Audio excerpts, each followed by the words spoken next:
importante sa pagkain? Healthy o tasty? Naniniwala kami na importanteng maghain ng mga pagkain healthy at tasty.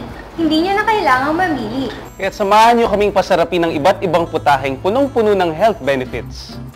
Dito lang sa Food Delight with Ajinomoto Culinary Nutrition Team. Ang dish natin ngayong umagang ito ay perfect sa mga nag-e-exercise dahil ito ay low in calorie at rich in carbohydrates. So simulan na natin ang pagluluto ng ating fresh spring rolls.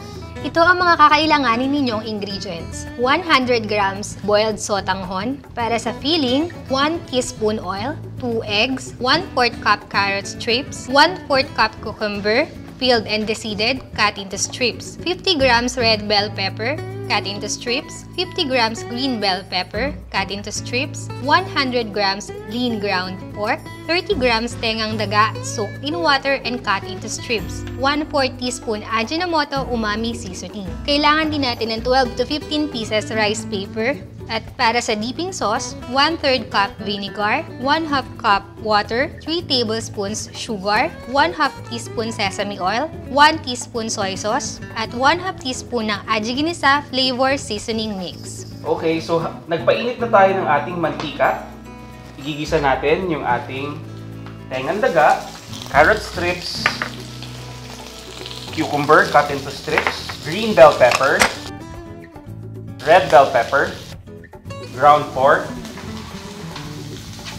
Okay, add our soaked or boiled vermicelli o sotanghon, soy sauce, and of course yung magpapasarap sa ating spring roll, 1 pack of Ajiginisa flavor seasoning mix. Continuous lang yung ating pag-stir fry nito. Ito yung magiging filling ng ating spring roll, no? Then in a separate bowl, i-prepare naman natin yung ating sauce. So meron tayo ditong water, vinegar, white sugar,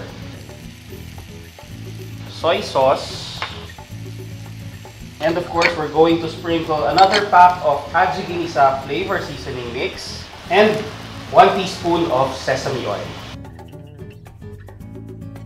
So, hintayin lang nating ma-dissolve yung ating sugar and totally mag-simmer yung ating sauce. So, babalikan po natin ito pagluto na. Now we add our Ajinomoto umami seasoning. And then haluin natin ng konti. So after this, ipapasa ko kay Manel for her to wrap our noodles and our meat filling.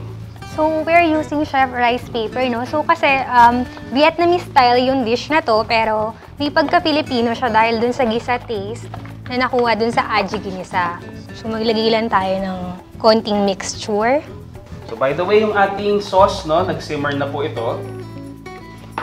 So we'll transfer it lang sa isang bowl.